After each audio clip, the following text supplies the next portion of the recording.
At one moment, it is the sea monster, you know. I mean, and you recognize it right off the bat. Absolutely. And then another moment, it might be like the sea god or something like that. It especially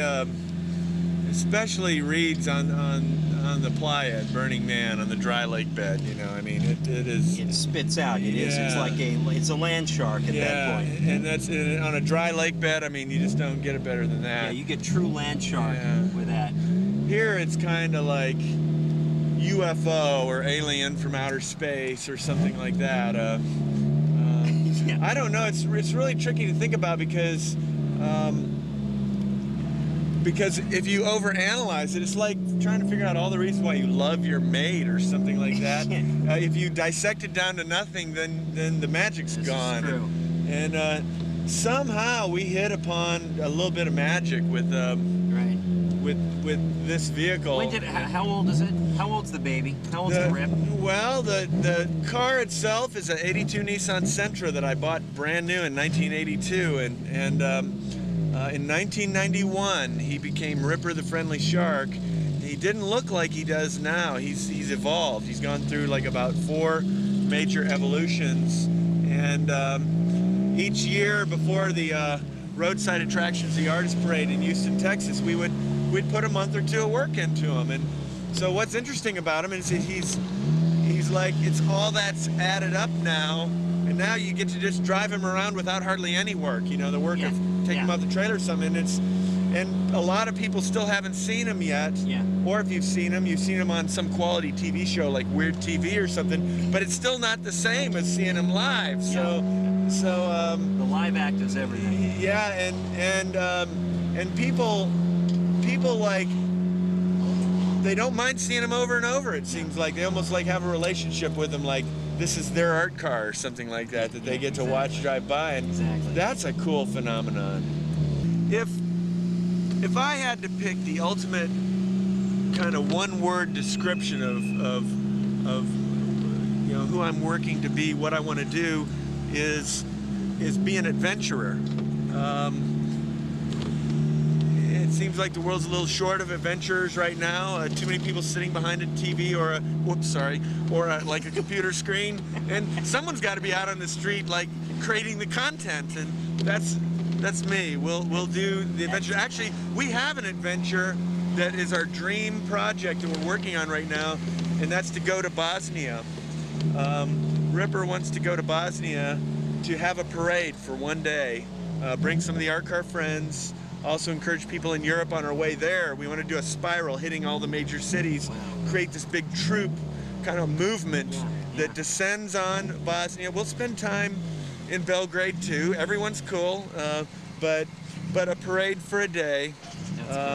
If they can do it for a day, maybe they can do it for a little bit longer than that, you know, 2 days, 3, you know, so on. So that's our dream adventure we're working on. Well, what's the purpose here, Tom?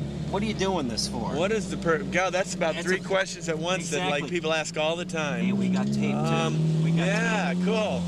Babble, baby. Well, you know, what the hell did you do this for, well, Tom? it started innocently as wanting to be in a parade, you know, and now it's turned into like accidentally like, whoa, a whole a whole way of life or something like that. And we're doing a lot of things with our cars. There's a growing tribe and if you've seen the movie Wild Wheels that Harold Blank made, or just seen some of the other art car gatherings, it's a very individual thing. People express themselves on their car rather than the art being in a gallery or in a museum.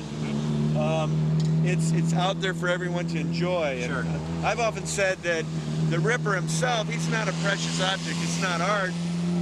The act of driving him might be art. We might be creating art right now by doing this more than anything. That's great. But now other cars I see that are beautiful and they're obviously art. So I think besides doing the art kind of sharing thing, creativity on the streets, we're also everyone in their own individual way has kind of maybe decided, I don't want to buy another new car. Like, I don't want a Lexus or an Infiniti for $30,000 to make myself feel good, you know, because that's what a lot of people are doing these days. And and you don't have to spend $30,000 to express yourself on wheels and feel good about yourself. I mean, these things, they might have, I mean, you could take a $500 car and put $500 into it and have a priceless object or something. Is that weird? Yes. But it can happen,